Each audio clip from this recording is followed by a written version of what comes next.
ব্যোমকেশকে একরকম জোর করেই বাড়ি থেকে বার করেছিলাম। গত 1 মাস ধরে সে একটা জটিল জালিয়াতির তদন্তে মনোনিবেশ করেছিল। এক গাদা দলিলপত্র নিয়ে রাত দিন তার ভেতর থেকে অপরাধীর অনুসন্ধানে ব্যস্ত ছিল এবং রহস্য যতই ঘনীভূত হচ্ছিল ততই তার কথাবার্তা কমে আসছিল। লাইব্রেরি ঘরে বসে সমানে এই শুকনো কাগজপত্রগুলো ঘেঁটে ঘেঁটে তার শরীরও খারাপ হয়ে পড়ছে দেখেছিলাম আমি। কিন্তু সে কথার উল্লেখ করলেই সে বলতো, না বেশ তো আছি। সেদিন বিকেলে বললাম, আর তোমার কথা শোনা হবে না, চলো একটু বেরিয়ে আসা যাক। দিনের মধ্যে অন্তত 2 ঘন্টাও তো বিশ্রাম দরকার। কিন্তু নয়, চলো লেকের দিকে। 2 ঘন্টায় তোমার জালিয়াত পালিয়ে যাবে না। উফ, চলো। কাগজপত্র সরিয়ে রেখে সে বেরোলো ঠিকই, কিন্তু তার মনটা সেই অজ্ঞাত জালিয়াতের পিছু ছাড়েনি বুঝতে খুব একটা কষ্ট হলো না। লেকের ধারে বেড়াতে বেড়াতে হঠাৎ একজন বহু পুরনো কলেজের বন্ধুর সঙ্গে দেখা হয়ে গেল। অনেকদিন তাকে দেখিনি। আইএ ক্লাসে দুজনে একসঙ্গে পড়েছিলাম। তারপর সে মেডিকেল কলেজে ঢুকলো, সেই অবধি ছাড়াছাড়ি। আমি তাকে দেখে বললাম, আরে মোহন যে, এই তুমি কোত্থেকে? সে আমাকে দেখে সহর্ষে বলে উঠল, অজিত, তাই তো? কতদিন পরে দেখা, তারপর খবর কি? কিছুক্ষণ পরস্পরের পিঠ চাপড়া চাপড়ির পর ব্যোমকেশের সাথে পরিচয় করিয়ে দিলাম। মোহন বলল, আপনি? বড় খুশি হলাম। মাঝে মাঝে সন্দেহ হতো বটে, আপনার কীর্তি প্রচারক অজিত বন্দ্যোপাধ্যায় হয়তো আমাদের সেই বাল্যবন্ধু অজিত, কিন্তু বিশ্বাস হতো না। জিজ্ঞাসা করলাম, তুমি আজকাল কি করছো? মোহন বলল, কলকাতাতেই প্র্যাকটিস করছি। তারপর বেড়াতে বেড়াতে নানা কথায় ঘণ্টাখানেক কেটে গেল। লক্ষ্য করলাম সাধারণ কথাবার্তার মধ্যে মোহন 2-1 বার কি একটা বলবার জন্য মুখ খুলে আবার থেমে গেল। ব্যোমকেশও তা লক্ষ্য করেছিল, তাই একসময় অল্প হেসে বলল, কি বলবেন বলুন না। মোহন একটু লজ্জিত হয়ে বলল, একটা কথা বলি বলি করেও বলতে সংকোচ হচ্ছে। ব্যাপারটা এত তুচ্ছ যে সে নিয়ে আপনাকে বিব্রত করা অন্যায়। অথচ আমি বললাম, তা হোক, বলো। আরে আর কিছু না হোক, ব্যোমকেশকে কিছুক্ষণের জন্য জালিয়াতের হাত থেকে তো নিষ্কৃতি দেওয়া হবে। জালিয়াত? আমি বুঝিয়ে দিলাম। তখন মোহন বলল, ও, কিন্তু আমার কথা শুনে হয়তো ব্যোমকেশবাবু হাসবেন। ব্যোমকেশ বলল, হাসির কথা হলে নিশ্চয়ই হাসব, কিন্তু আপনার ভাব দেখে তা মনে হচ্ছে না। বরঞ্চ বোধ হচ্ছে একটা কোনো সমস্যা কিছুদিন থেকে আপনাকে চিন্তায় ফেলেছে। আপনি তারই উত্তর খুঁজছেন। মোহন সাগ্রহে বলল, আপনি ঠিক ধরেছেন। জিনিসটা হয়তো খুবই সহজ, কিন্তু আমার পক্ষে এটা একটা দুর্ভেদ্য প্রহেলিকা হয়ে দাঁড়িয়েছে। আমি নেহাত বোকা নই, সাধারণ সহজ বুদ্ধি আছে বলেই মনে করি।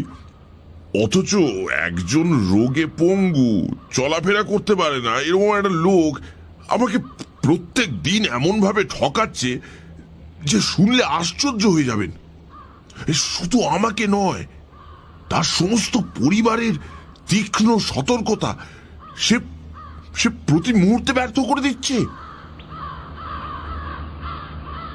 কথা বলতে বলতে আমরা একটা বেঞ্চিতে এসে বসলাম। মোহন বলল, যতদূর সম্ভব সংক্ষেপে ব্যাপারটা বলছি শুনুন। কোনো এক বড় মানুষের বাড়িতে আমি গৃহ চিকিৎসক। তারা বনেদি বড় মানুষ, কলকাতায় বন কেটে বাস, অন্যান্য বিষয় সম্পত্তি ছাড়াও কলকাতায় একটা বাজার আছে, তা থেকে ওই মাসিক ১,০১৫ টাকা আয়। সুতরাং আর্থিক অবস্থা কিরকম বুঝতেই পাচ্ছেন। এই বাড়ির যিনি কর্তা, তার নাম নন্দদুলাল বাবু। ইনি বলতে গেলে এ বাড়িতে আমার একমাত্র রুগী। বয়সকালে ইনি এত বেশি বদখেয়ালি করেছিলেন যে ৫০ বছর বয়স হতে না হতেই শরীর একেবারে ভেঙে পড়েছে। মানে বাতে পঙ্গু, আরো কত রকম ব্যাধি যে তার শরীরে আশ্রয় করে আছে তা গুণে শেষ করা যায় না। তাছাড়া পক্ষাঘাতের লক্ষণও ক্রমে দেখা দিচ্ছে। আমাদের ডাক্তারি শাস্ত্রে একটা কথা আছে জানেন, এই মানুষের মৃত্যুতে বিস্মিত হবার কিচ্ছু নেই। মানুষ যে বেঁচে থাকে এইটাই সবচেয়ে আশ্চর্যের বিষয়। আমার এই রুগীটাকে দেখলে সেই কথাই সবার আগে মনে পড়বে।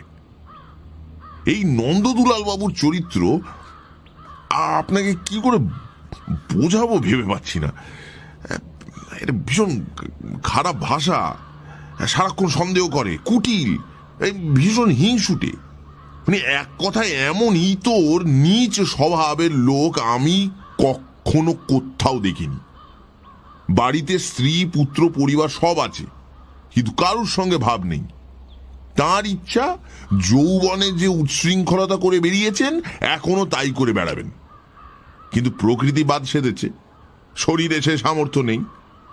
এই জন্য পৃথিবীর শুদ্ধ লোকের ওপর দারুণ রাগ আর ঈর্ষা, যেন তার এই অবস্থার জন্য তারাই দায়ী। সারাক্ষণ ছল খুঁজে বেড়াচ্ছে কি করে কাকে জব্দ করবে। এমন লোক, শরীরের শক্তি নেই, বুকের গোলমালও আছে, তাই ঘর ছেড়ে বেরোতে পারে না। নিজের ঘরে বসে বসে কেবলই বিশ্ব ব্রহ্মাণ্ডের ওপর কদর্য কুৎসিত গালাগাল বর্ষণ করে, আর দিস্তে দিস্তে কাগজে সারাক্ষণ কি সব লিখে চলেছেন।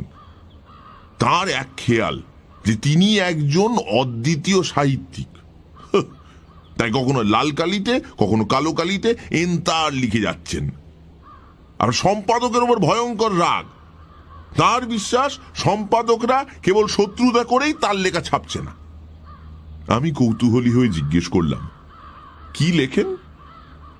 গল্প কিংবা আত্মচরিত বলতে পারো।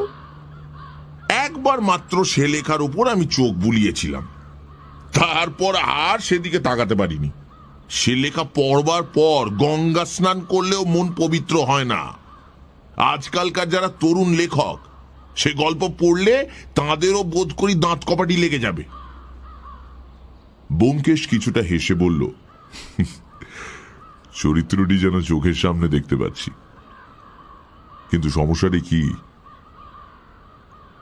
মোহন আমাদের দুজনকে দুটি সিগারেট দিয়ে একটি নিজে ধরিয়ে বলল,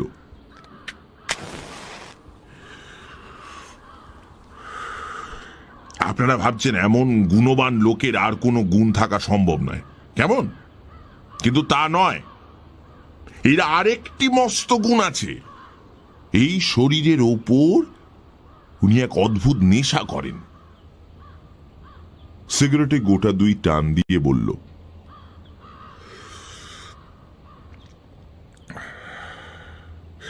ব্যোমকেশ বাবু, আপনি তো এই কাজের কাজী। সমাজের নিকৃষ্ট লোক নিয়েই আপনাকে কারবার করতে হয়। হ্যাঁ, এই মদ, গাঁজা, কোকেন ইত্যাদি অনেক রকম নেশাই মানুষকে করতে দেখে থাকবেন, কিন্তু মাকড়সার রস খেয়ে কাউকে নেশা করতে দেখেছেন কি? আমি আঁতকে উঠে বললাম, হ্যাঁ, মাকড়সার রস? সে আবার কি? মোহন বলল, এক জাতীয় মাকড়সা আছে যার শরীর থেকে এই বিভৎস বিষাক্ত রস পিষে বার করে নেওয়া হয়।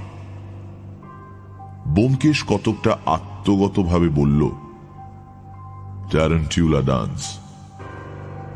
স্পেনে আগে ছিল।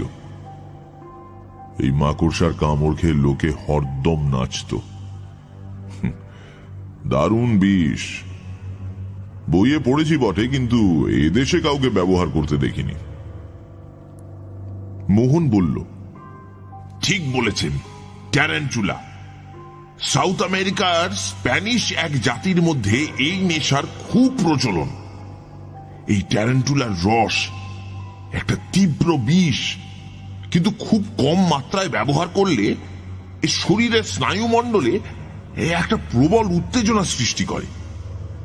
বুঝতেই পারছেন, স্বভাবের দোষে স্নায়বিক উত্তেজনা না হলে যারা থাকতে পারে না তাদের পক্ষে এই মাকড়সার রস কিরকম লোভনীয় বস্তু। কিন্তু নিয়মিত ব্যবহার করলে এর ফল সাংঘাতিক হয়ে দাঁড়ায়। অস্বাভাবিক উত্তেজনার ফলে স্নায়ুমণ্ডল ক্রমশ অসাড় হয়ে পড়ে এবং তারপরে মস্তিষ্কের পক্ষাঘাতে মৃত্যু অনিবার্য।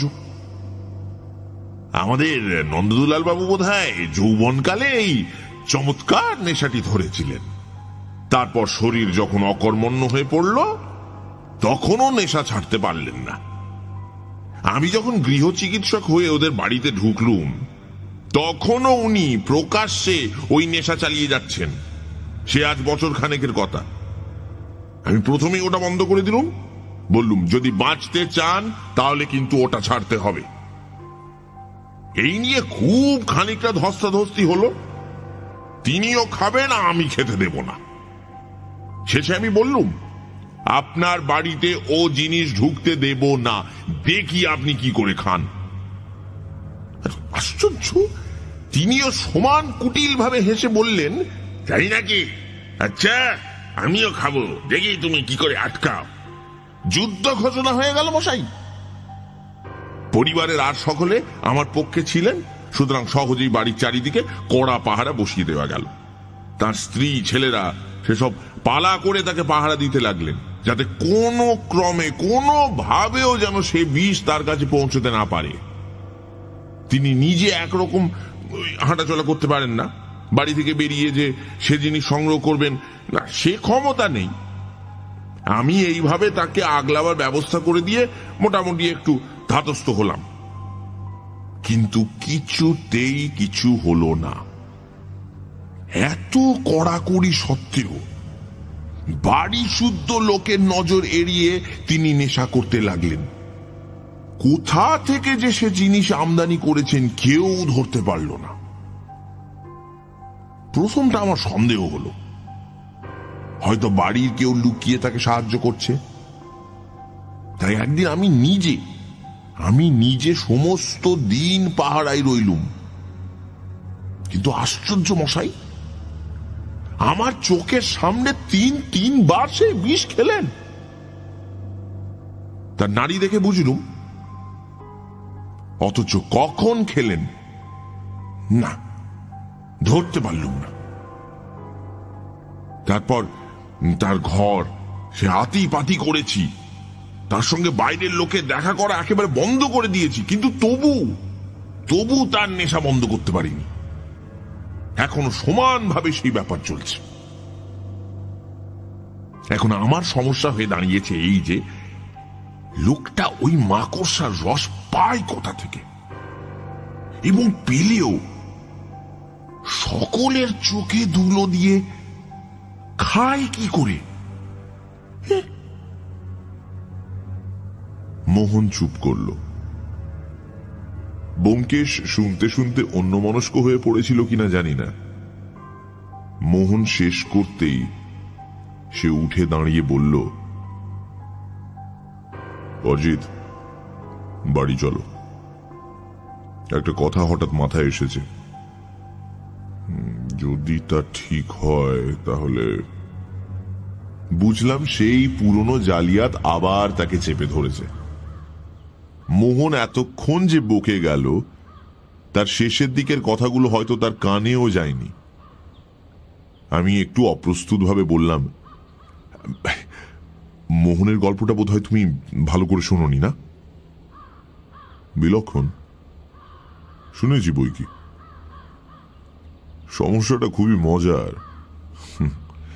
কৌতূহল হচ্ছে, কিন্তু এখন কি আমার সময় হবে? আমি একটা বিশেষ শক্ত কাজে।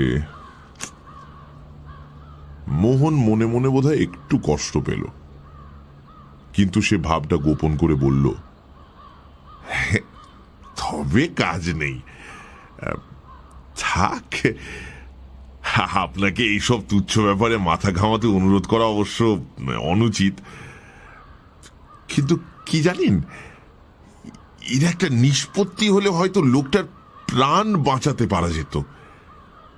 একটা লোক যত বড়ই পাপী হোক না কেন, বিন্দু বিন্দু বিষ খেয়ে আত্মহত্যা করছে চোখের সামনে দেখছি, অথচ কিছু করতে পারছি না।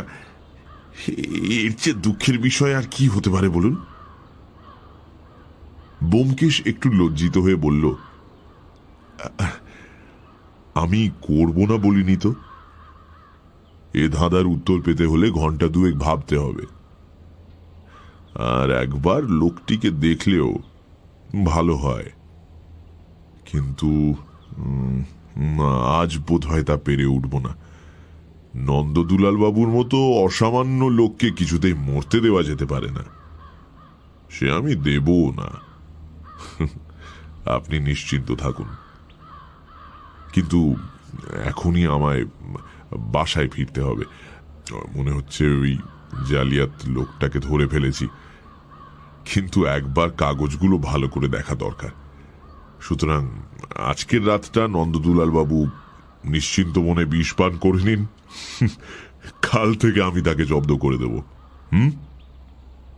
মোহন হেসে বলল, বেশ, কালই হবে। কখন আপনার সুবিধে হবে বলুন, আমি গাড়ি পাঠিয়ে দেব। ব্যোমকেশ একটু চিন্তা করে বলল, আচ্ছা, এক কাজ করা যাক, তাতে আপনার উৎকণ্ঠাও অনেকটা কমবে। অজিত আজ আপনার সঙ্গে গিয়ে দেখে শুনে আসুক, তারপর ওর মুখে সব কথা শুনে আজ রাতেই কিংবা কাল সকালে আমি আপনার ধাঁধার উত্তর দিয়ে দেব, কেমন? ব্যোমকেশের বদলে আমি যাব, এতে মোহনের মুখে যে নিরাশার ভাব ফুটে উঠল তা কারু চোখ এড়ায়নি। ব্যোমকেশ তা দেখে হেসে বলল, আপনার বাল্যবন্ধু বলেই বোধহয় অজিতের উপর আপনার তেমন ইয়ে নেই। কিন্তু হতাশ হবেন না, সৎসঙ্গে পড়ে ওর বুদ্ধি এখন এমনই ভীষণ তীক্ষ্ণ হয়ে উঠেছে যে তার দু একটা দৃষ্টান্ত শুনলে আপনি অবাক হয়ে যাবেন। হয়তো নিজেই আপনার এই ব্যাপারের সমস্ত রহস্যের উন্মোচন করে দেবে, আমাকে দরকারও পড়ল না। এত বড় সুপারিশেও মোহন বিন্দু মাত্র উৎসাহিত হল না। রুই কাতলা ধরবার আশায় ছিপ ফেলে যারা সন্ধেবেলা পুঁটি মাছ ধরে বাড়ি ফেরেন তাদের মতো মুখ করে সে বলল, অজিতই চলুক তাহলে, কিন্তু ও যদি না পারে।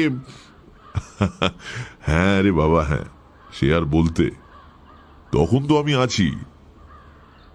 ব্যোমকেশ আমাকে আড়ালে ডেকে নিয়ে বলল, সব জিনিস ভালো করে লক্ষ্য করো, আর চিঠিপত্র কি আসে খোঁজ নিও।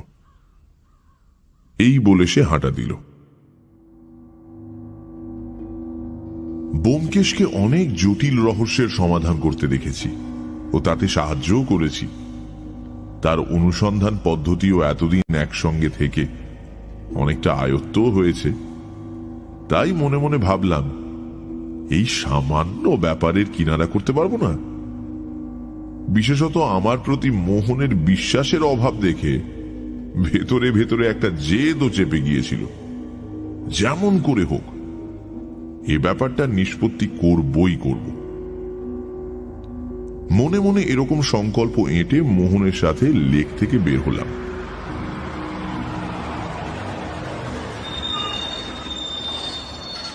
বাসে চেপে যখন নির্দিষ্ট স্টপে পৌঁছলাম তখন সন্ধে পার হয়ে গেছে, রাস্তার গ্যাসও জ্বলে গেছে। মোহন পথ দেখিয়ে নিয়ে চলল। সার্কুলার রোড থেকে একটা গলি ধরে কিছু দূর এগোতেই সামনে একটা লোহার রেলিং যুক্ত বড় বাড়ি দেখিয়ে মোহন বলল, এই বাড়ি। দেখলাম সেকেলে ধরনের পুরনো বাড়ি, সামনে লোহার ফটকে টুল পেতে দারোয়ান বসে আছে। মোহনকে দেখে সেলাম করে পথ ছেড়ে দিল, কিন্তু আমার প্রতি সন্দেহের চোখে তাকিয়ে রইল। बाबूजी आपको भीतर जाना। মোহন হেসে বলল, ভয় নেই দারোয়ান, উনি আমার বন্ধু। बहुत खूब। দারোয়ান সরে দাঁড়ালো। আমরা বাড়ির সামনের উঠোনে প্রবেশ করলাম। উঠোন পেরিয়ে বারান্দায় উঠতেই ভেতর থেকে একটি 20-22 বছরের যুবক বের হয়ে এলো। বলল, কে? ডাক্তারবাবু, আসুন আসুন। আমার দিকে সপ্রশ্ন চোখে চেয়ে জিজ্ঞেস করল, ইনি? মোহন তাকে একটু আলাদা নিয়ে গিয়ে নিচু কণ্ঠে কি একটা বলল। যুবকও উত্তর দিল, বেশ তো, উনিও আসুন না। মোহন তখন পরিচয় করিয়ে দিল। গৃহস্বামীর জ্যেষ্ঠ পুত্র, নাম অরুণ। তার পেছন পেছন আমরা বাড়ির ভেতর ঢুকলাম। দুটো ঘর পেরিয়ে 3 নম্বর ঘরের বন্ধ দরজায় করাঘাত করতেই ভেতর থেকে একটা ঝগড়ুটে ভাঙা কণ্ঠস্বর শোনা গেল। কে কে তুমি? এখন আমায় বিরক্ত করো না, আমি লিখছি।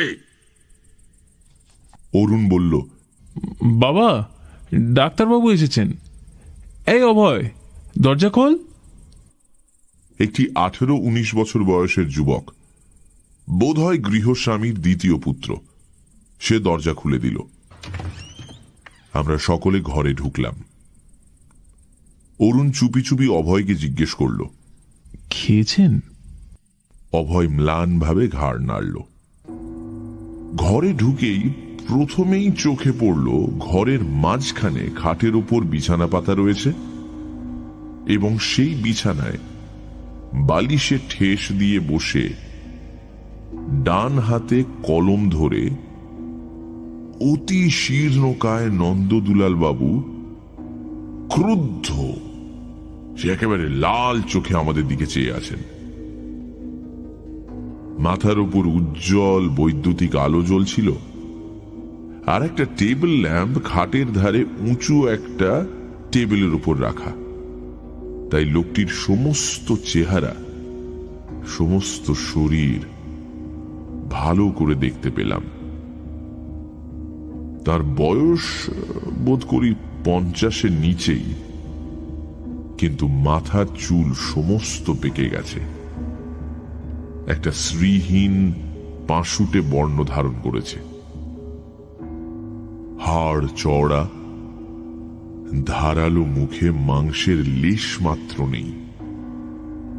হাঁটুর হাড় দুটো যেন চামড়া ভেদ করে বাইরে বেরোবার চেষ্টা করছে। পাতলা চ্যাপ্টা নাকটা মুখের উপর ঝুলে পড়েছে। চোখ দুটো কোনো অস্বাভাবিক উত্তেজনার ফলে অত্যন্ত উজ্জ্বল হয়ে উঠেছে, কিন্তু উত্তেজনার অবসানে আবার যে তারা মাছের চোখের মতো ভাবলেশহীন হয়ে পড়বে, সেটাও চোখ দেখে বোঝা যায়। নিচের ঠোঁটটা কিরকম যেন ঝুলে পড়েছে। মানে সব মিলিয়ে মুখের ওপর একটা সাংঘাতিক রাগ, বিরক্তি যেন রেখায় রেখায় চিহ্নিত হয়ে আছে।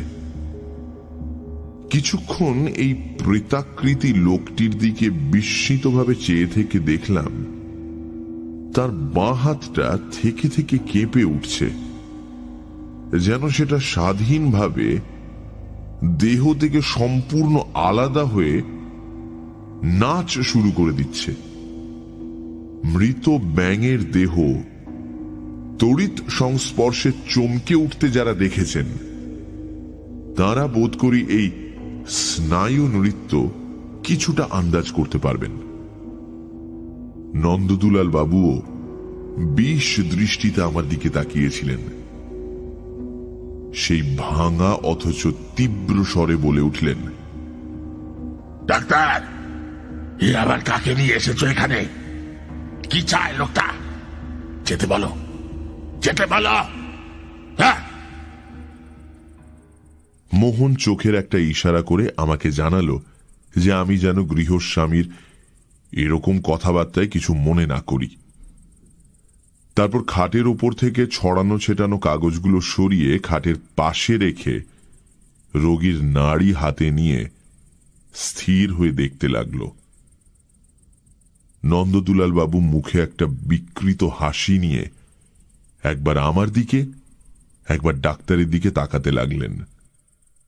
বাঁ হাতটা ঠিক তেমনই নৃত্য করতে লাগল। শেষে হাত ছেড়ে দিয়ে মোহন বলল, আবার খেয়েছেন? বেশ করেছি, খেয়েছি। কার বাবার কি? হ্যাঁ। মোহন ঠোঁট কামড়ে বলল, এতে নিজেরই কেবল ক্ষতি করছেন, আর কারণ নয়। কিন্তু সে তো আপনি বুঝবেন না, বুঝবার ক্ষমতাই নেই। ওই বিষ খেয়ে খেয়ে মস্তিষ্কে তো দফা রফা করে ফেলেছেন। নন্দদুলাল বাবু মুখের একটা পৈশাচিক বিকৃতি করে বললেন, তাই নাকি ইয়ার? হ্যাঁ, মস্তিষ্কের দফা রফা করে ফেলেছি। কিন্তু তোমার ঘটে তো অনেক বুদ্ধি আছে। হ্যাঁ, তুমি ধরতে পারছো না কেন? বলি চারদিকে তো সেপাই বসিয়ে দিয়েছো, কই ধরতে পারলে? ধরতে পারলে না।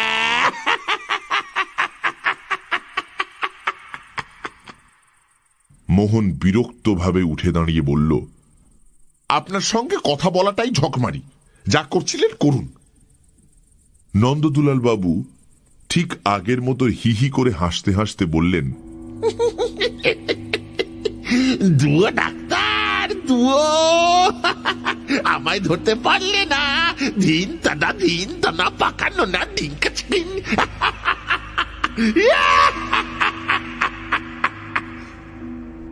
সঙ্গে সঙ্গে দুই হাতের বুড়ো আঙুল তুলে ডাক্তারকে দেখিয়ে সেগুলো নাড়তে লাগলেন।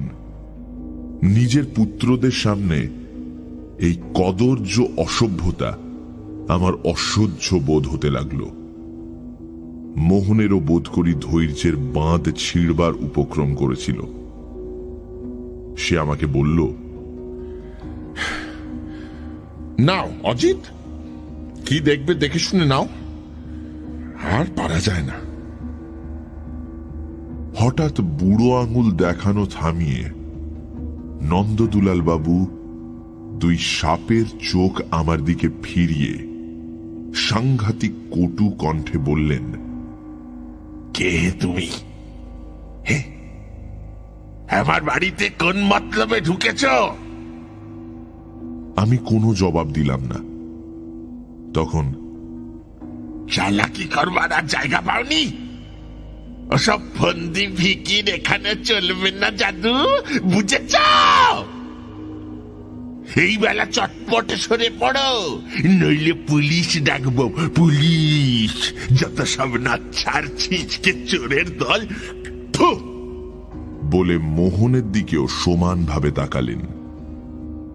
সে আমাকে কি উদ্দেশ্যে এখানে এনেছে সেটা ঠিক বুঝতে না পারলেও আমার উপর তার ঘোর সন্দেহ জন্মেছিল। অরুণ লজ্জিতভাবে আমার কানে কানে বলল, ওর কথায় কান দেবেন না। ওটা খেলে ওর আর জ্ঞান বুদ্ধি থাকে না। মনে মনে ভাবলাম, কি ভয়ঙ্কর এই বিষ, যা মানুষের সমস্ত গোপন দুষ্প্রবৃত্তিকে এমন উগ্রভাবে প্রকট করে তোলে। যে ব্যক্তি জেনে শুনে এটা খায়, সে যে নৈতিকভাবে কতটা নিচে নেমে গেছে সেটাই বা মাপে কার সাধ্য। ব্যোমকেশ বলেছিল সব দিক ভালো করে লক্ষ্য করতে। তাই যতদূর সম্ভব তাড়াতাড়ি ঘরের চতুর্দিক ঘুরে ঘুরে দেখে নিলাম। ঘরটা বেশ বড়, আসবাবপত্র খুব একটা বেশি নেই। একটা খাট, গোটা 2-3 চেয়ার, একটা আলমারি ও একটা তেপায়া টেবিল। এই টেবিলের ওপর ল্যাম্পটা রাখা আছে এবং তারই পাশে কয়েক দিস্তা সাদা কাগজ এবং অন্যান্য লেখার সরঞ্জাম। লিখিত কাগজপত্রগুলো অগোছালোভাবে চারিদিকে ছড়ানো। আমি একটা কাগজ তুলে নিয়ে কয়েক লাইন পড়েই শিউরে উঠে রেখে দিলাম। মোহন যা বলেছিল তা অক্ষরে অক্ষরে সত্যি। এ লেখা পড়লে ফরাসি বস্তুতান্ত্রিক এমিল জোলারও বোধহয় গা ঘিন ঘিন করত। শুধু তাই নয়, লেখার বিশেষ রসালো জায়গাগুলিতে লাল কালির দাগ দিয়ে লেখক মহাশয় সেদিকে দৃষ্টি আকর্ষণের ব্যবস্থা পর্যন্ত করে দিয়েছেন। বস্তুত এতখানি নোংরা জঘন্য মনের পরিচয় আর কোথাও পেয়েছি বলে মনে পড়ল না। নন্দদুলাল বাবুর দিকে একটা ঘৃণা ভরা দৃষ্টি নিক্ষেপ করে দেখলাম তিনি আবার লেখায় মন দিয়েছেন। পার্কারের কলম দ্রুত বেগে ছুটে চলেছে কাগজের ওপর। পাশের টেবিলের দোয়াত্তানিতে আর একটা মেটে লাল রঙের পার্কারের ফাউন্টেন পেন রাখা আছে। লেখা শেষ হলেই বোধ করি দাগ দেওয়া আরম্ভ হবে। হলো তাই। পাতাটা শেষ হতেই নন্দদুলাল বাবু কালো কলম রেখে লাল কলমটা তুলে নিলেন। আঁচড় কেটে দেখলেন কালি ফুরিয়ে গেছে। তখন টেবিলের ওপর থেকে লাল কালির চ্যাপটা শিশি নিয়ে তাতে কালি ভরলেন। তারপর গম্ভীরভাবে নিজের লেখার মণিমুক্তাগুলি চিহ্নিত করতে লাগলেন। আমি মুখ ফিরিয়ে নিয়ে ঘরের অন্যান্য জিনিস দেখতে লাগলাম। আলমারিটাতে কিছু ছিল না, শুধু কতকগুলো অর্ধেক ওষুধের শিশি পড়েছিল। মোহন বলল সেগুলি তারই দেওয়া। ঘরে দুটি জানলা, দুটি দরজা। একটি দরজা দিয়ে আমরা ভেতরে ঢুকে এসেছিলাম, অন্যটি সম্বন্ধে জিজ্ঞেস করে জানলাম ওদিকে স্নানের ঘর ইত্যাদি আছে। সে ঘরটাও দেখলাম। বিশেষ কিছু নেই, কয়েকটা কাঁচা কাপড়, তোয়ালে, তেল, সাবান, মাজন ইত্যাদি রয়েছে। জানলা দুটো সম্বন্ধে অনুসন্ধান করে জানা গেল বাইরের সাথে ওদের কোনো যোগ নেই। তাছাড়া অধিকাংশ সময়ই বন্ধ থাকে। ব্যোমকেশ থাকলে কিভাবে অনুসন্ধান করত তা কল্পনা করবার চেষ্টা করলাম, কিন্তু কিছুই ভেবে পেলাম না। দেয়ালে টোকা মেরে দেখব কিনা ভাবছি, হয়তো কোথাও গুপ্ত দরজা আছে। এমন সময় চোখে পড়ল দেয়ালে একটা তাকের উপর একটি চাঁদির আতরদানি রয়েছে। আগ্রহের সঙ্গে সেটাকে পরীক্ষা করলাম। তার মধ্যে খানিকটা তুলো আর খোপে খোপে আতর রয়েছে। চুপি চুপি অরুণকে জিজ্ঞাসা করলাম, উনি আতর মাখেন নাকি? সে অনিশ্চিতভাবে মাথা নেড়ে বলল, কি জানি, বোধ হয় না, মাখলে গন্ধ পাওয়া যেত। এটা কতদিন এ ঘরে আছে? তা বরাবরই আছে, বাবাই ওটা আনিয়ে ঘরে রেখেছিলেন। ঘাড় ফিরিয়ে দেখলাম লেখা বন্ধ করে নন্দদুলাল বাবু এদিকেই তাকিয়ে আছেন। মনটা উত্তেজিত হয়ে উঠল। খানিকটা তুলো আতরে ভিজিয়ে পকেটে পুরে নিলাম। তারপর ঘরের চারিদিকে একবার শেষবারের মতন দেখে পেরিয়ে এলাম। নন্দদুলাল বাবুর দৃষ্টি আমায় অনুসরণ করল। দেখলাম তার মুখে সেই শ্লেষপূর্ণ কদর্য হাসিটা লেগে রয়েছে। বাইরে এসে আমরা বারান্দায় বসলাম। আমি বললাম, এখন আপনাদের কয়েকটা প্রশ্ন করতে চাই, কোনো কথা গোপন না করে উত্তর দেবেন। অরুণ বলল, বেশ, জিজ্ঞাসা করুন। আমি বললাম, আপনারা ওকে সবসময় নজরবন্দি করে রেখেছেন? কে কে পাহারা দেয়? আমি, অভয় আর মা পালা করে ওর কাছে থাকি। চাকর বাকর বা অন্য কাউকে কাছে যেতে দিই না। ওকে কখনো ও জিনিস খেতে দেখেছেন? না, মুখে দিতে দেখিনি, তবে খেয়েছেন তা জানতে পেরেছি। জিনিসটার চেহারা কিরকম কেউ দেখেছেন? যখন প্রকাশ্যে খেতেন তখন দেখেছিলাম জলের মতো জিনিস হোমিওপ্যাথিক শিশিতে থাকতো, তাই কয়েক ফোঁটা শরবত কিংবা অন্য কিছুর সঙ্গে মিশিয়ে খেতেন। সেরকম শিশি ঘরে কোথাও নেই ঠিক জানেন? ঠিক জানি, আমরা তন্ন তন্ন করে খুঁজেছি। তাহলে নিশ্চয়ই বাইরে থেকে আসে। কে আনে? অরুণ মাথা নাড়ল। জানি না। আপনারা তিনজন ছাড়া আর কেউ ও ঘরে ঢোকে না? ভালো করে ভেবে বলুন। না, কেউ না। হ্যাঁ, এক ডাক্তারবাবু ছাড়া। আমার জেরা ফুরিয়ে গেল। আর কি জিজ্ঞাসা করব? গালে হাত দিয়ে ভাবতে ভাবতে ব্যোমকেশের উপদেশ মনে করলাম। আবার আরম্ভ করলাম। ওর কাছে কোনো চিঠিপত্র আসে? না। কোনো পার্সেল কি অন্যরকম কিছু? এইবার অরুণ বলল, হ্যাঁ, হপ্তায় একখানা করে রেজিস্ট্রি চিঠি আসে। আমি উৎসাহে লাফিয়ে উঠলাম। কোত্থেকে আসে? কে পাঠায়?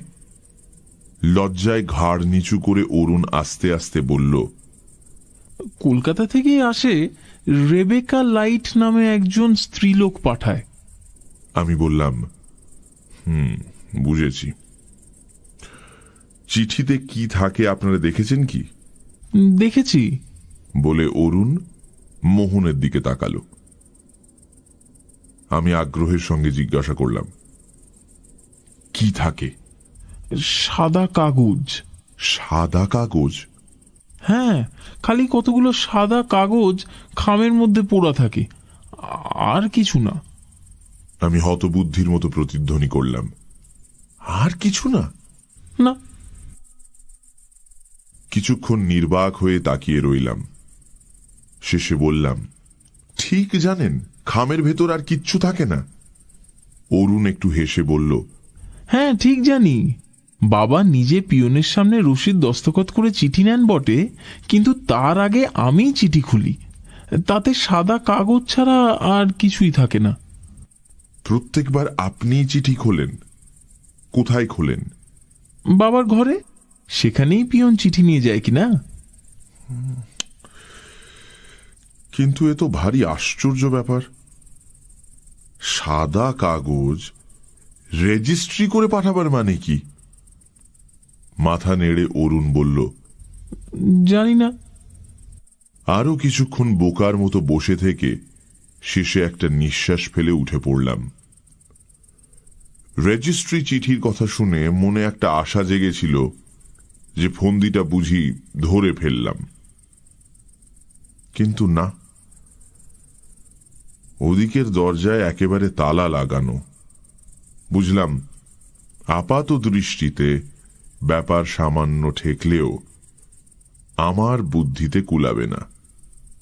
তুলা শুনিতে নরম, কিন্তু ধুনিতে লবে যান। ওই বিষ জর্জরিত দেহ অকাল পঙ্গু বুড়ো লম্পটের সঙ্গে এঁটে ওঠা আমার কর্ম নয়। এখানে ব্যোমকেশের ওই শানিত ঝকঝকে মাথাটাই দরকার। মলিন মুখে ব্যোমকেশকে সব কথা জানাবো বলে বাইরে বের হচ্ছি, হঠাৎ একটা কথা মনে পড়ল।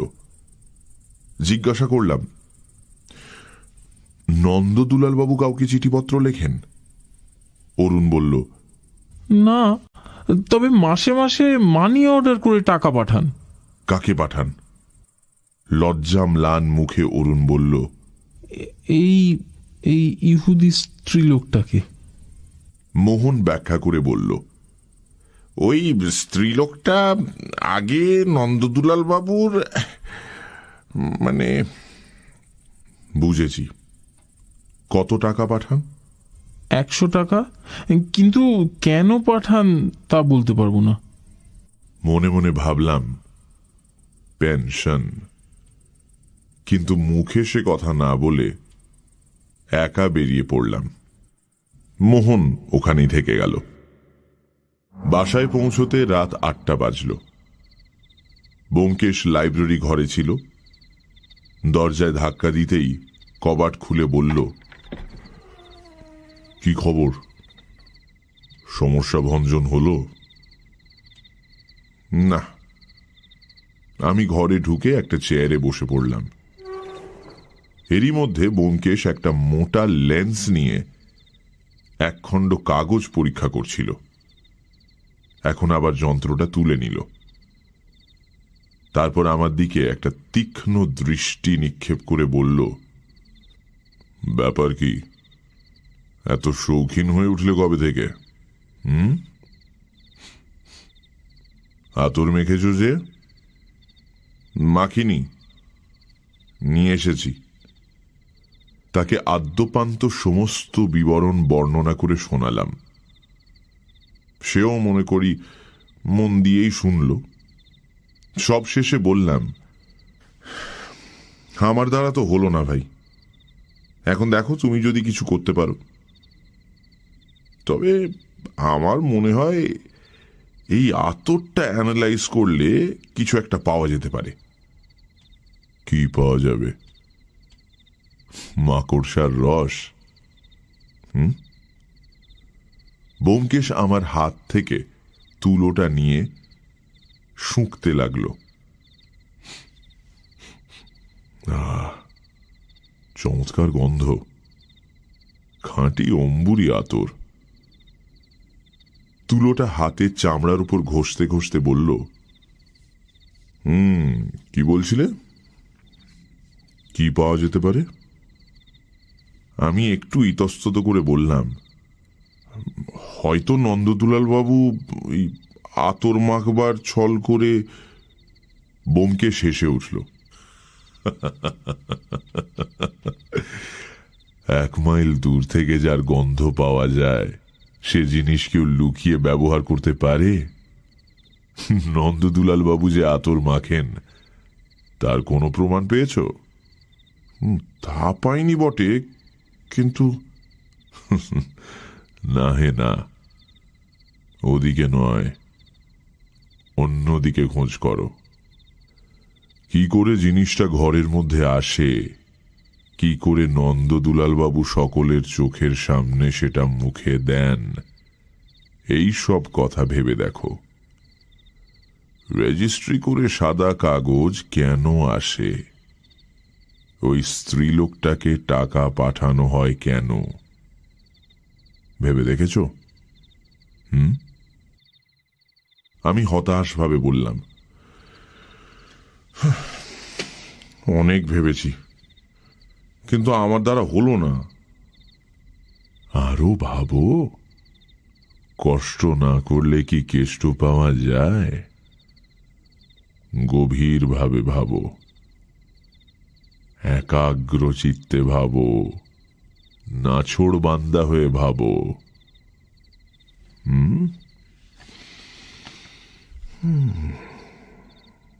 বলে সে আবার লেন্সটা হাতে তুলে নিল। আমি জিজ্ঞাসা করলাম, আর তুমি? আমিও ভাবছি, কিন্তু একাগ্র চিত্তে ভাবা বোধহয় হয়ে উঠবে না। আমার জালিয়াত। বলে সে টেবিলের উপর ঝুঁকে পড়ল। আমি ঘর থেকে উঠে এসে আমাদের বসবার ঘরে আরাম কেদারাটায় লম্বা হয়ে শুয়ে আবার ভাবতে শুরু করলাম। সত্যি তো, কি এমন কঠিন কাজ যে আমি পারবো না? নিশ্চয়ই পারবো। প্রথমত, রেজিস্ট্রি করে সাদা কাগজ আসবার মানে কি? অদৃশ্য কালি দিয়ে তাতে কিছু লেখা থাকে? আচ্ছা, যদি তাই থাকে, তাতে নন্দদুলাল বাবুর কি সুবিধে হয়? জিনিসটা তো তার কাছে পৌঁছতে পারে না। আচ্ছা, ধরে নেওয়া যাক জিনিসটা কোনো ক্রমে বাইরে থেকে ঘরের ভেতর এসে পৌঁছল, কিন্তু সেটা নন্দদুলাল বাবু রাখেন কোথায়? হোমিওপ্যাথিক ওষুধের শিশিও লুকিয়ে রাখা সহজ কথা নয়। সারাক্ষণ সতর্ক চোখে তাকে পাহারা দেওয়া হচ্ছে, তার উপর প্রত্যেক দিন খানা তল্লাশি চলছে। তবে ভাবতে ভাবতে মাথা গরম হয়ে উঠল। 5টা চুরুট পুড়িয়ে ছাই করেও একটা প্রশ্নেরও উত্তর পেলাম না। নিরাশ হয়ে প্রায় হাল ছেড়ে দিচ্ছি, এমন সময় একটা অপূর্ব আইডিয়া মাথায় ধরা পড়ল। ধর্মর করে আরাম কেদারা থেকে উঠে বসলাম। এও কি সম্ভব? কিংবা সম্ভব নয় বা কেন? শুনতে একটু অস্বাভাবিক ঠেকলেও এছাড়া আর কি বা হতে পারে? ব্যোমকেশ বলেছে কোনো বিষয়ের যুক্তিসম্মত প্রমাণ যদি থাকে, অথচ তা আপাত দৃষ্টিতে অসম্ভব বলে মনে হয়, তবু তা সত্য বলে ধরতে হবে। এক্ষেত্রেও এটাই তো এই সমস্যার একমাত্র সমাধান। ব্যোমকেশকে বলবো মনে করে উঠে যাচ্ছি, ব্যোমকেশ নিজেই ঘরে ঢুকল। আমার মুখের দিকে চেয়ে বলল, কি ভেবে বার করলে নাকি? বোধহয় করেছি। বেশ বেশ, তা কি বার করলে শুনি? বলতে গিয়ে একটু বাঁধো বাঁধো ঠেকতে লাগলো। তবু জোর করে সংকোচ সরিয়ে রেখে বললাম, দেখো, নন্দদুলাল বাবুর ঘরের দেয়ালে কতগুলো মাকড়সা দেখেছি। এখন মনে পড়ল আমার বিশ্বাস তিনি সেইগুলোকে ধরে ধরে খান। হ্যাঁ,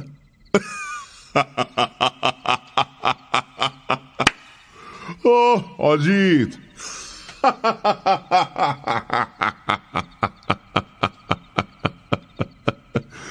অজিত, তুমি একেবারে একটি জিনিয়াস। তোমার জোড়া নেই। দেয়ালের মাকড়সা ধরে ধরে খেলে নেশা হবে না ভাই, সারা গায়ে ঘা ফুটে বেরোবে, বিষের ঘা, বুঝলে? আমি রেগে গিয়ে বললাম, বেশ, তবে তুমিই বলো। ব্যোমকেশ চেয়ারে বসে টেবিলের উপর পা তুলে দিল। অলসভাবে একটা চুরুট ধরাতে ধরাতে বলল, সাদা কাগজ ডাকে কেন আসে বুঝতে পেরেছ? না। ইহুদি স্ত্রীলোকটাকে কেন টাকা পাঠানো হয় বুঝেছ? না। নন্দদুলাল বাবু রাত দিন অশ্লীল গল্প লেখেন কেন, তাও বুঝতে পারোনি? না, তুমি বুঝেছ? বোধহয় বুঝেছি। ব্যোমকেশ চুরুটে দীর্ঘ টান দিয়ে চোখ নামিয়ে বলল,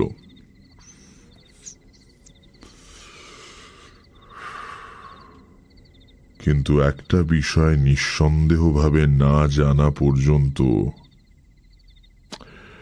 কোনো মন্তব্য প্রকাশ করা উচিত হবে না। কি বিষয়? ব্যোমকেশ চোখ বন্ধ করে বলল, আগে জানা দরকার নন্দদুলাল বাবুর জিভ কোন রঙের। মনে হলো ব্যোমকেশ আমায় ঠাট্টা করছে। রাগী মুখে বললাম, ঠাট্টা হচ্ছে বুঝি? ঠাট্টা? ব্যোমকেশ চোখ খুলে আমার মুখের দিকে তাকালো। রাগ করলে? সত্যি বলছি, ঠাট্টা নয়। নন্দদুলাল বাবুর জিভের রঙের উপরই সব কিছু নির্ভর করছে অজিত। যদি তার জিভের রং লাল হয় তাহলে বুঝবো আমার অনুমানটাই ঠিক, আর যদি না হয়, তুমি বোধহয় লক্ষ্য করনি না? আমি রাগ করে বললাম, না, জীব লক্ষ্য করবার কথা আমার মনে হয়নি। ব্যোমকেশ সহাস্যে বলল, অথচ এইটাই আগে মনে হওয়া উচিত ছিল অজিত। যাই হোক, এক কাজ করো, ফোন করে নন্দদুলাল বাবুর ছেলের কাছ থেকে খবরটা নাও। রসিকতা করছি মনে করবে না তো? ব্যোমকেশ হাত নেড়ে কাব্যের ভাষায় বলল, ভয় নাই তোর, ভয় নাই ওরে, ভয় নাই, কিছু নাই তোর ভাবনা। পাশের ঘরে গিয়ে নম্বর খুঁজে ফোন করলাম। মোহন তখনও সেখানে ছিল। সেই উত্তর দিল, ও কথাটা দরকারি বলে মনে হয়নি, তাই বলিনি। নন্দদুলাল বাবুর জিভের রং, হ্যাঁ, নন্দদুলাল বাবুর জিভের রং তো টকটকে লাল। একটু অস্বাভাবিক বলে মনে হয়, কারণ তিনি বেশি পান খান না। কিন্তু কেন বলো দেখি? ব্যোমকেশকে ডাকলাম। ব্যোমকেশ এসে বলল, লাল তো, তবে আর কি, হয়ে গেছে। দেখি। আমার হাত থেকে ফোনটা নিয়ে বলল, হ্যাঁ ডাক্তারবাবু, ভালোই হলো, আপনার ধাঁধার উত্তর পাওয়া গেছে।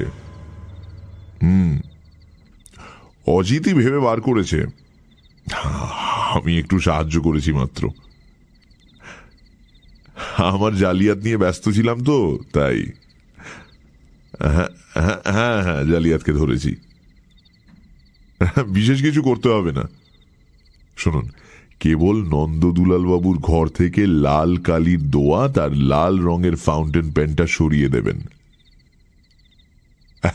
হ্যাঁ, ঠিক ধরেছেন। কাল একবার আসবেন, তখন সব কথা বলবো। আচ্ছা, নমস্কার। হ্যাঁ, অজিতকে আপনাদের তরফ থেকে ধন্যবাদ জানাবো। বলেছিলাম কিনা যে ওর বুদ্ধি আজকাল ভীষণ ধারালো হয়ে উঠেছে। রাখলাম। হাসতে হাসতে ব্যোমকেশ ফোনটা রেখে দিল। বসবার ঘরে ফিরে এসে লজ্জিত মুখে বললাম, অল্প অল্প কিছু বুঝতে পারছি, কিন্তু তুমি সব কথা পরিষ্কার করে বলো তো, কেমন করে বুঝলে? ঘড়ির দিকে একবার তাকিয়ে ব্যোমকেশ বলল, খাবার সময় হয়ে এলো, এখনই পুঁটিরাম ডাকতে আসবে। আচ্ছা, চটপট বলে নিচ্ছি, শোনো। প্রথম থেকেই তুমি ভুল পথে যাচ্ছিলে। দেখতে হবে জিনিসটা ঘরের মধ্যে প্রবেশ করে কি করে। তার নিজের হাত পাতো নেই, সুতরাং কেউ তাকে নিশ্চয়ই নিয়ে আসে। কে এসে? ঘরের মধ্যে 5 জন লোক ঢুকতে পায়, ডাক্তার, 2 ছেলে, স্ত্রী এবং আরো একজন। প্রথম 4 জন বিষ খাওয়াবে না, এটা নিশ্চিত। অতএব এই পঞ্চম ব্যক্তির কাজ। পঞ্চম ব্যক্তি কে? পঞ্চম ব্যক্তি হচ্ছে পিয়ন। সে হপ্তায় একবার সই করানোর জন্য নন্দদুলাল বাবুর ঘরে ঢোকে, ঠিক? সুতরাং তার মারফতেই জিনিসটা ঘরে ঢোকে। কিন্তু খামের মধ্যে তো সাদা কাগজ ছাড়া আর কিছুই থাকে না। ওইখানেই ফাঁকি। সবাই মনে করে খামের মধ্যে জিনিসটা আছে, তাই পিয়নকে কেউ লক্ষ্য করে না। লোকটা হুঁশিয়ার। সে অনায়াসে লাল কালির দোয়াত বদলে দিয়ে চলে যায়। রেজিস্ট্রি করে সাদা কাগজ পাঠাবার উদ্দেশ্য হচ্ছে কোন ক্রমে পিয়নকে নন্দদুলাল বাবুর ঘরে ঢোকবার সুযোগ দেওয়া। তারপর তুমি আরেকটা ভুল করেছিলে। ইহুদি স্ত্রীলোকটাকে টাকা পাঠানো হয়, পেনশন স্বরূপ নয়। ওই প্রথাটা কোথাও প্রচলিত নেই। টাকা ওষুধের দাম, ওই মহিলাই পিয়নের হাতে ওষুধ সরবরাহ করে। তাহলে দেখো, ওষুধ নন্দদুলাল বাবুর হাতের কাছে এসে পৌঁছলো, কেউ জানতে পারল না। কিন্তু সারাক্ষণ ঘরে লোক থাকে, তিনি খাবেন কি করে? নন্দদুলাল বাবু গল্প লিখতে আরম্ভ করলেন। সর্বদাই হাতের কাছে লেখার সরঞ্জাম রয়েছে, তাই উঠে গিয়ে খাবারও কোনো প্রয়োজন নেই। খাটের উপর বসেই সে কাজ সেরে নেওয়া যায়। তিনি কালো কলম দিয়ে গল্প লিখছেন, লাল কলম দিয়ে তাতে দাগ দিচ্ছেন, আর একটু ফাঁক পেলেই কলমের নিবটি চুষে নিচ্ছেন। কালি ফুরিয়ে গেলে আবার ফাউন্টেন পেন ভরে নিচ্ছেন। জিভের রং লাল কেন এখন বুঝতে পারছো অজিত? কিন্তু লালই যে হবে তা বুঝলে কি করে? কালো তো হতে পারত। হায় হায় হায়, এটা বুঝলে না? কালো কালি যে বেশি খরচ হয়।